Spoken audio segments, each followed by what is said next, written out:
Hey guys, Jason here, and welcome to episode 3 of the Todomeda Talkshow. As per usual, I am joined by my favorite DMP player, Andrew, and also by a very special guest, close personal friend of ours and supporter of the channel, Kelvin. So, Kelvin, do you want to introduce yourself, or do you want me to introduce you to the people? Oh, yeah, you can do it. Go ahead. Okay. So, back in our middle school and high school days, Kelvin was one of the best DM players at our school. And since moving on from Duel Masters, he enjoyed legitimate success in Yu-Gi-Oh! And the Pokemon TCG, frequently top-cutting tournament after tournament. He's also into board games and video games, and he's just good at games in general. So I thought he would be perfect for this episode's topic, game design. Now, what do you guys think are qualities of a well-designed game? I guess let's start with Kelvin. That was a pretty good introduction. For me, I think great introduction. Thanks, Jason. So flattered. I think one of the most important one is you need to have interactive gameplay. So that's why, like, I think Yu-Gi-Oh! Was quite good with that. You have trap cards and you have quick plays and stuff like that. And with Duel Masters, you have shield triggers. And that's the thing that I think when we play Pokemon, it kind of lacked a little bit of that. Because you can't really do anything on your opponent's turn. There's no counterplay in that sort of sense. So yeah, having interactive gameplay, obviously balance is very important, and yeah, just the game has to be fun. Obviously, really hits that note. I totally agree. Like, that really resonates with me. With Pokemon, you just sit there while your opponent does their 10-minute turn, and then you're just like, all right, once you say, and then once they pass, you're like, okay, now it's my turn to have a 10-minute turn, right? Yeah, so it's like, I guess Pokemon is more of a combo game. Yeah. Like, you sit there and you combo into your big plays. But you kind of always have like a set like routine on your turn exactly, that you do. Exactly. You have to Excuse you, Andrew. Alcoholic is turn 3. Hey, you don't spend 10 minutes searching your deck. Alright. Okay, that's fair. Or you don't draw like 20 cards on one turn. Okay, that's fair. Okay, sorry. Okay, I'm trying to meme too hard. So Kelvin mentioned some real good points. The game has to be interactive. So, when it's not, because it's a turn-based game, right? So when it's not your turn, you kind of need to have a reason to care. Like, you don't want to just switch off for 5 minutes and then look at the board and be like, what happened? Yeah, some of the most like degenerate like metas is where if you like hit your own combo and you win. That's the win condition. Yeah. Those are the worst. Yeah, it's a bit different in Duel Masters where like you have to always be aware of like the opponent can sort of get in your way. Yeah. I think I like what you said about like having it a bit more interactive. I always liked like creature versus creature combat. I always found that sort of aspect of a game was quite interesting. Rather than you have all these like crazy, I don't know, abilities that you can clear your opponent's board the whole time and set up like one-turn kills. Yeah. That's the power creep. Duel Masters will get there, right? Yeah. Especially like with the new sets. I think they're heading I'm sure towards Duel Masters has already gotten there. Yeah, we were just spared from it. Right, yeah. If you look at the OCG, right? So, Andrew, do you have anything to add in terms of qualities that make for a well-designed game outside of interaction and fun? I was thinking about this earlier, and I was thinking like Duel Masters, you actually don't require much other equipment to set up, and that helps with just you can play the game anywhere. You don't need like dices or calculators like Yu-Gi-Oh! or a notepad where you write down 8,000. Yeah. That's what the days. Yeah, so that's a good point. It just makes it so much more, I guess, accessible, if that's the right word. Like, you can play anywhere. Changing room, Duel Masters. Oh my god! Yeah, do you remember that, right? I do remember that. Not my proudest moment. Those were the days. But like with Yu-Gi-Oh, I remember people were just like, okay, next turn you win, or next attack you win.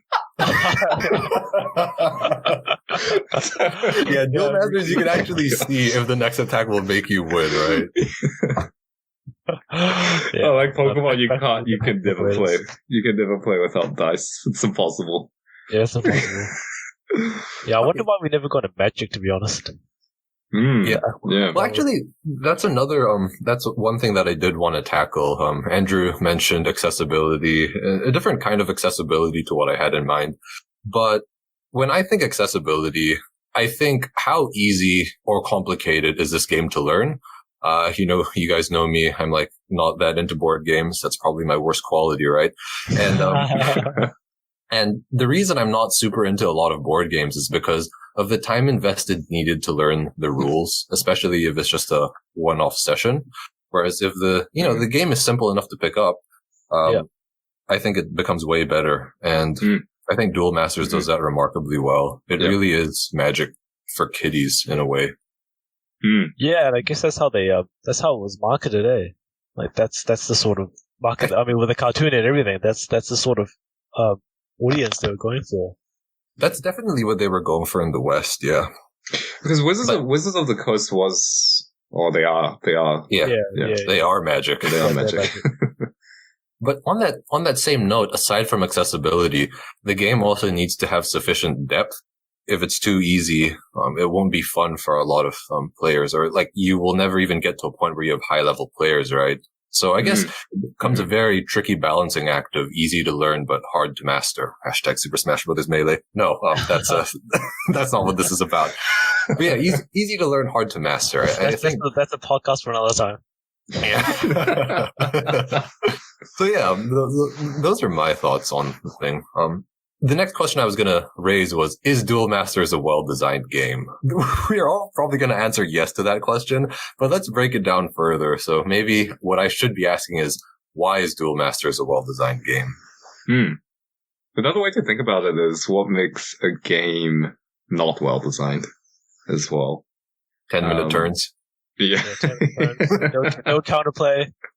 But even if you think about Yu-Gi-Oh!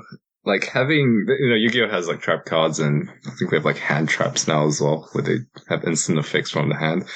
But if you think about Yu-Gi-Oh! The keyword that I always, that comes up is OTKs. Yep. And yeah. I know Duel Masters, apart from your Bombazar decks, and maybe you can count Cryptic Totem as one as well, but even with those decks, they take time to set up, so they're not really OTKs, because you can still interact with the board. You can see it coming, essentially. So I wouldn't count apart from Bombazar. There isn't really any OTKs, which I think helps, with partially just the enjoyability of the game again, but also making a well-designed game. I get what you're saying. Like, they had a lot of like degenerate metas in Yu-Gi-Oh! That's why they had to like have the ban list. Yeah, I remember like every deck that kind of went out of control, the ban list instantly hit it. Yeah, but I do think that Yu-Gi-Oh! At the time that we were playing anyway, like I thought there was quite a diverse meta. I think that's one of the other important things that makes Duel Masters good as well. Like, the meta is quite diverse. If you just the number of viable decks. Yeah, like I don't know what it was like at the top tournaments, obviously, like whether it was like only Bombazar control or whatever, but definitely at a more casual level, you could see heaps of viable decks. Yeah, no, I definitely agree. I think towards the end of the TCG, people were, kind of had Bombazar as the top dog most of the time, but you would still have all these other decks around. The cool thing about the TCG is actually, if you cut Bombazar out of the equation, the meta is actually pretty wide open. I think there are a lot of decks that can be viable, whether control or mid range or even super early game rush. If you remove it, the meta just gets blown wide open. Well, that's what they did, right, in the OCG. Yeah. Actually, I want to get into the accessibility aspect, because Okay, we touched on Magic a little bit earlier. And I think one thing Duel Masters does remarkably well is that it only has 2 classes of cards. Okay, at least in the TCG, there are only 2 classes of cards, right? You have your spells and you have your creatures. And then that's how you play the game. And then it also operates on a mana system, but both of your spells and your creatures can be cast as mana. So you really don't have dead cards, so to speak, right? Yeah. Because everything in your deck is theoretically usable at some point in the game. Whereas with Magic, of course I don't play Magic, but I understand that there's this mechanic called lands, and the land cards are what you put into mana. But you can't like chuck your creatures or your spells into mana, so they have an additional card class in comparison to DM. Right. I think it's a really nuanced subtlety, but I think it goes a long way in terms of the enjoyability when it comes to playing and deck building. You know, just think to Pokemon where you just open with like a bunch of energies and supporters that you can only play one at a time, right? With Duel Masters, you can build your deck in such a way that every card in your hand can be a live card at most points in the game. Yeah, no, I think that's a really good point. Like, with energies and lands, it's like a prerequisite, right? You're forced into putting that card in your deck. You don't really have that restriction with Duel Masters. I think it's quite good. Yeah. It's like super simple, super easy to get into. And I think the skill cap is actually decently high. Yeah, I would say so. Yeah. And it's quite a complex, like, the complexity kind of ramps up as you get deeper into the game.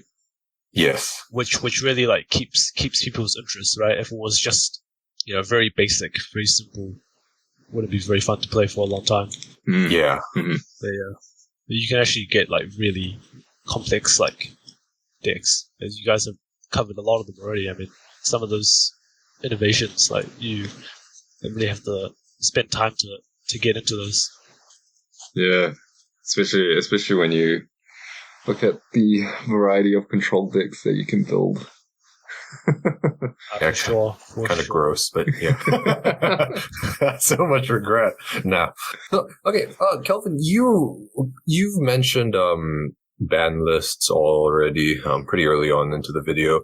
And one thing that I wanted to get into was how different card games balance their games, either through a ban list like Duel Masters OCG or Yu-Gi-Oh! Versus rotation, which is what Magic and Pokemon do. I understand that this is necessary to police the number of degenerate combos. I'm just wondering if you have any strong opinions on one vis-a-vis the other. I actually prefer the rotation. Okay, why is that? I feel like it keeps the game fresh, and it allows you to come back into the game at a later stage without a gigantic pool of cards to pick that's from. true. Mm-hmm. Like, if I go back to Yu-Gi-Oh! Now, it's over, right? I don't know what's good. I have like 10,000 cards to choose from, and it's sort of like the thing that I really look forward to when we played Pokemon was like looking at the new sets, what kind of combos I can make with it. You know, like really getting into the 300 or 400 cards that are available to you, and trying to find some road decks or something that'll work. I think it's a lot harder to do that in something like Yu-Gi-Oh! or Duel Masters OCG. And I also think the balancing issue is quite difficult with a ban list, as opposed to just removing a whole era and definitely rotating cards. But it could be a mix where you keep certain basic cards and just rotate. Interesting that you mentioned that, because I know Hearthstone does that now. So they have a base set, and then they rotate like the new sets that come out. Rotate those sets. Otherwise you're gonna just release a different Aquahulkus every set, right? That's true. Yeah, it's pretty much like if you think about it, that could be easily implemented in Duel Masters as well, where you have, you know, the base set has all your like 6 mana shield triggers and like Aquahulkus, Bronze Arm. So I think I think that could work as a good model. That is if the TCG continued. Yeah, like if it were me, I will probably like keep the first set only, possibly, then rotate the next 5 or so, because then you know, keep things fresh. and as a way to generate income. Obviously, like if you're making a game, you need to generate income. Yeah, generate income. Yeah, but I like how you also tied in balance as well, because it is a lot harder to balance when you have like a continuing, your card pool gets larger and larger. There's all these interactions that you have to look out for, and it's just harder to design cards. Yeah. I think Lewis actually mentioned a point where, like, in Pokemon, if you don't know what the card does, it's probably because you haven't read it yet. In Yu-Gi-Oh, if you don't know what a card does, it's probably because there's an interaction that you've never seen before. Yeah. So it's like that's sort of the issue as well. Like with Yu-Gi-Oh, I have to read like a small essay before I can see what the card does. I don't know. It's just yeah. I mean, there is a meme where, like, when the card text becomes too long, everyone refers it to like a Yu-Gi-Oh card because they always have like long text. Exactly. I mean, yeah. Don't let it get to that, Duel Masters. Don't let it get to that. Yeah. That's such a good point, and I'm really glad you brought it up because I never even considered it. And especially even in the context of the TCG, when you think about it, all of the sets after the first set are really there to introduce attackers, right? Like you have the Evo Crushionators and DM2, and then later on you have like Survivors and then Bombazar and Wave Strikers and stuff like that. So it's pretty cool how you keep the same core, but you just cycle through your attackers. Yeah. System. Yeah. It's like it's a way for them to introduce new mechanics, I suppose, without crowding the game. So, Andrew, are you also pro rotation or are you pro ban list? I think for me, probably a mixture is a good way.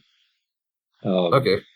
Because with the ban list, or if you think about it, maybe a better way, although they probably can't do this as often in like a physical card game setting, is erratas.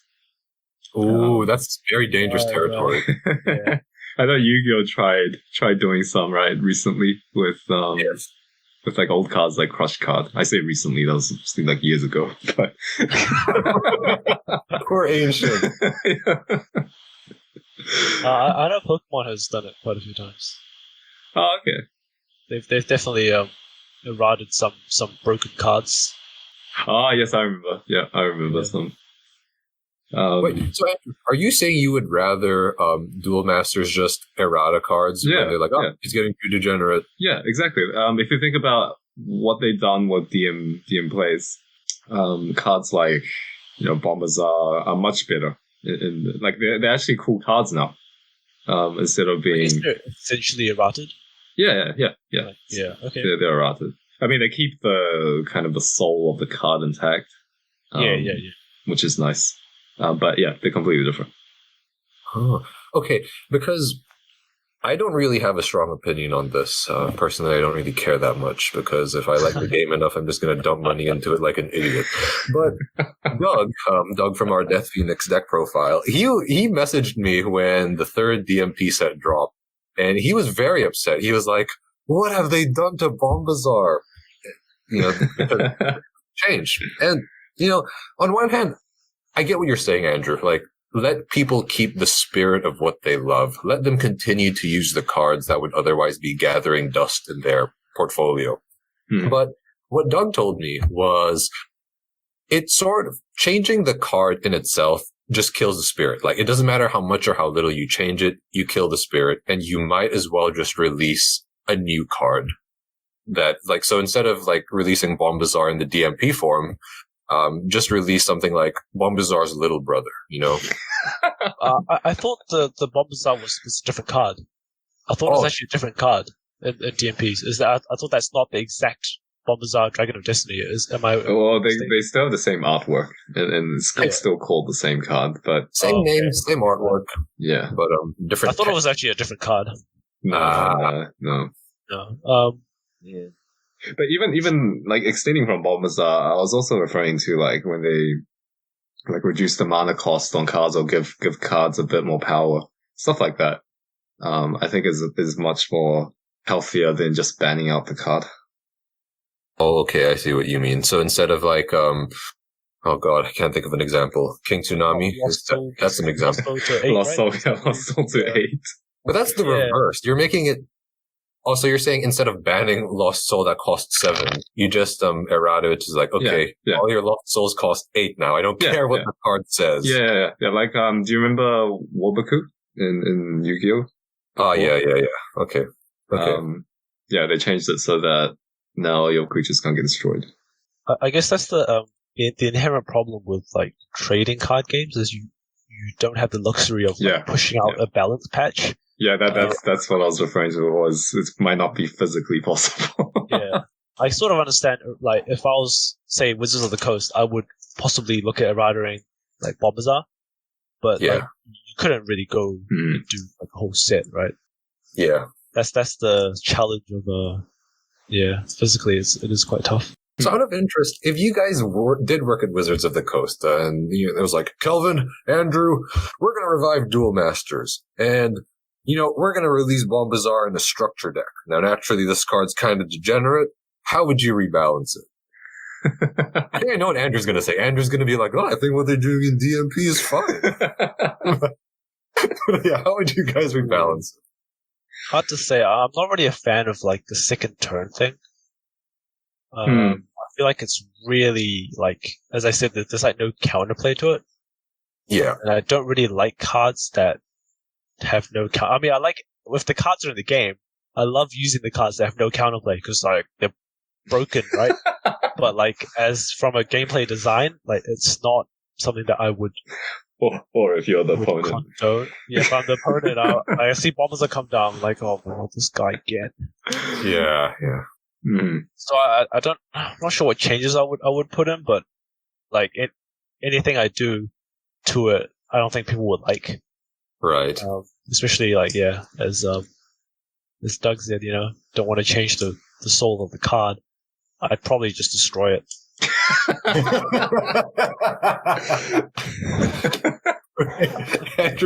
Andrew, okay, so Kelvin's, I'm not going to do anything. I quit. So Andrew, is my prediction correct, or do you have any other ideas? Of course. DM Plays is the best game ever. They have done nothing wrong, except pre-patch Diamondia. But no, I agree with Kelvin. Like, it's hard to think of a balance for these cards, especially when you really want to preserve, again, like the soul of the card, but without making it too broken, and especially a effect that is broken as gaining an extra turn. It's like almost impossible to make that balance. Yeah, like if you were to balance it, you would have to put like a ridiculous prerequisite that would almost be not. And then at that point, it's probably not good. Like Bella's Barge almost, like his power is quite so strong, but the card itself is so unusable to the point that it's not really viable. Yeah, I feel like those cards are either like broken as hell or they're completely useless. There's no in between. Yeah, it's really almost impossible to find a middle ground with an ability that's that overpowered. Okay, then allow me to try.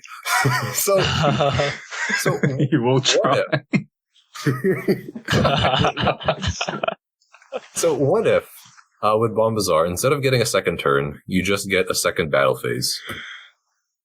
So you don't get to draw another card, you don't get to untap your mana, but you can attack twice with your guys. And then you restrict that to once per duel.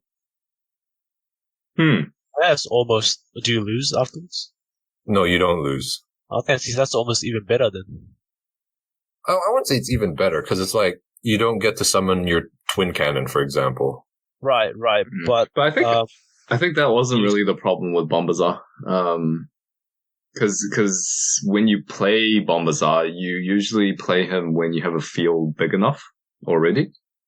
Yeah, but then the thing, because to me, like, what makes it ridiculous, what lets you really abuse the win condition, is that you get to reuse your 7 mana. So you basically get 14 mana worth in one turn.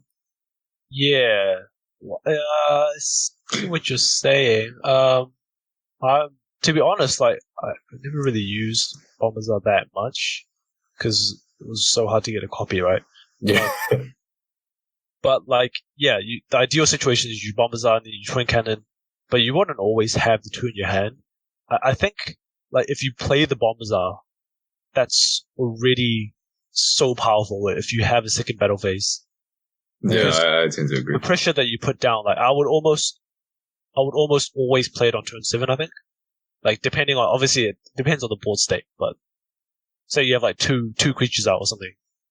Yeah. Just play the Bombazar. It's, you put so much pressure on. If you have a Twin Cannon in your hand next turn, you still win, right? Not as simple as that. Right. I see what you mean. So, you still attack twice with Bombazar, so rather than playing Twin Cannon on the second turn, you just play Twin Cannon on the third turn. Yeah, because they still have to clear your board. Yeah, that's fair. Okay. Yeah. Like, point well taken.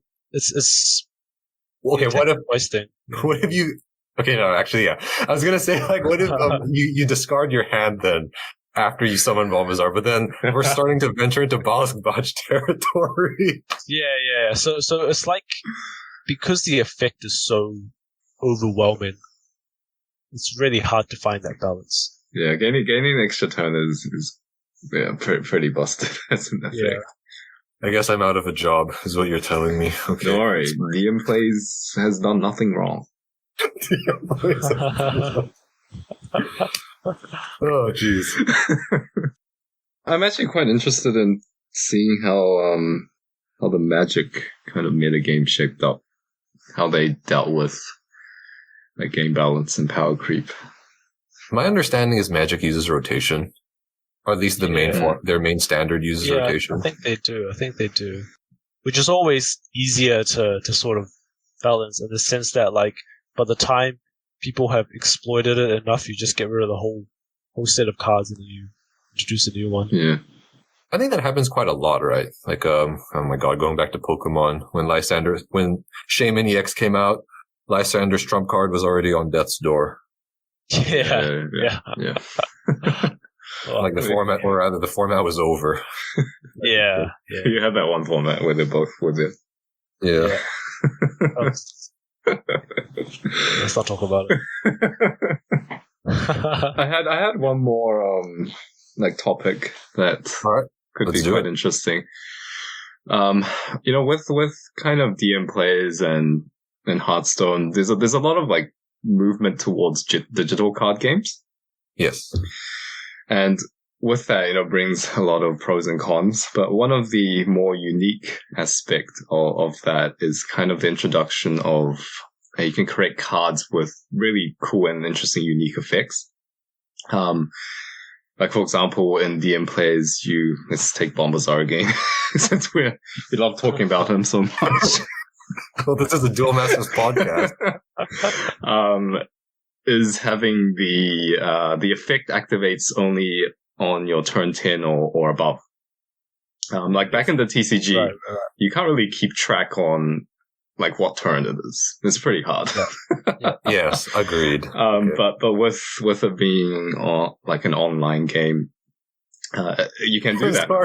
I'm sorry to interrupt you, Andrew, but like, going back to the schoolyard, it's like, okay, next turn I can play Bombazar. It's like, what turn is this? It's like, wait, how much mana do you have? I don't see 10 mana. So sorry.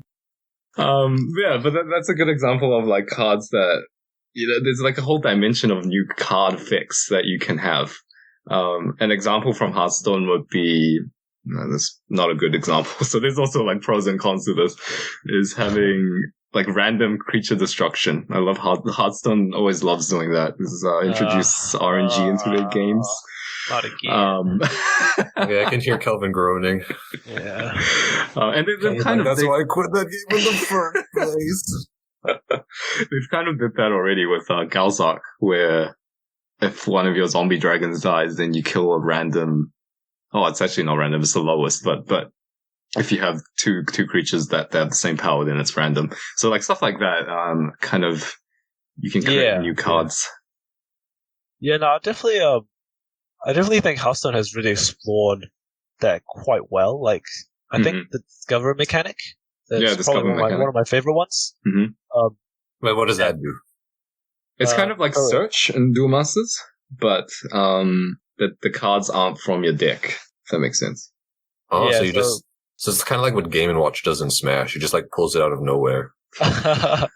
Yeah, imagine like a card that discover like 3 nature and it would just pop up 3 random nature cards. Yeah. Oh. Yeah.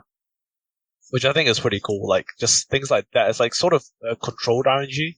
Yeah, controlled RNG. But things you can only do online is interesting. Mm-hmm. Oh. Yeah. You can really push some boundaries. But on the flip side, like I've also been thinking like for games, like what's stopping us from putting everything online, and what can we do in a physical game that you can't do right in a digital game, you know? You can't. I think. Oh, there you go. I think all the merchandising opportunities, there's like a whole industry built on it. You know, we wouldn't want Ultra Pro and Dragon Shield to close their doors tomorrow. Yeah, I was thinking more like player interaction, but that's also a good one. Like the sort of gameplay that you can't really get online. Yeah, no, that's a really important part of like games. I lost to myself. Oh my god. Andrew, do you want to tell the story real quick? Sorry, guys, it's another Pokemon story, but it's really good. Okay. I don't know how much depth I should go into. Just surface level depth, just real quick. Just very quick. Okay, so there's this Pokemon tournament that I played once, and there was this guy where basically like the matchup was already decided. Like so in Pokemon there's this weakness, and I played a deck where like the chances of me winning was like almost 100%. All right, relax. But every time like his Pokemon gets knocked out, or he makes a play that doesn't quite knock out my Pokemon, he always blames it that it's his play that's making the difference rather than just the matchup. So the phrase that he uses is, "I lost to myself." It's kind of noble in a way, where he's trying to take responsibility instead of blaming everything but himself, which is what I would do. It's like, no matter what you did, you can't win. Yeah, Andrew, your deck was very well constructed that tournament. I know for a fact. Okay, I'm sorry. Where were we, Andrew? You were in the middle of something. Oh, I can't remember though. Digital card games, right? So yeah, digital versus physical. Oh, so player interactions. Oh, yeah, right, yeah. Yeah, no, that's like a huge reason why we play card games in the first place, is it brings people together, as cheesy as that sounds. Yeah. I think it's really important that people put like those. I don't know exactly what it is, like some mechanics that force interaction. Like for example, a game that we all love, like Hanabi. Yeah, we tried to play that online, but it's really not the same as playing it in real life. Like that kind of game, I think. I don't know if you can port some features over to TCG. I'm not sure if it's possible, but you don't have the physical reactions. Yeah. Enjoyable. When you break into like all your shield triggers, you don't have the reactions. It's like, holy again, God. Or it's like, I broke into 3 Aqua servers. Surely there can't be a 4th one. Yeah. Surely. I think also, this is going to sound like a really stupid one, but I think it's a very valid one. Card feel. It's just fun to handle the cards. And shuffling cards. And the sound they make, like when you put down a sleeved card, there's like a clack sound, Like, yeah. It's so satisfying. Yeah, it's like ASMR. Especially when you have a map as well. Yeah. Would you guys be keen for that? Some the cards on Matt's ASMR. Let us know in the comments. Yeah. Oh my gosh, has it really come to this? Well, I hear ASMR is very popular nowadays. Has our content run dry already? Surely not. You guys can think of something. Just because I remember back then, I would like watch deck profiles just to hear people like count their cards or like lay their cards on the mat. It's so satisfying. Wait, we do that ourselves. The deck profile. Yeah, the deck profile. We do that ourselves, like all the time. Makes you feel good when you see your deck laid out really nicely on a playmat. Yeah, and also the what do you call that shuffle? The riffle. It's a riffle shuffle. It feels nice. It feels really nice. Yeah, especially with nice sleeves. You have to have nice sleeves.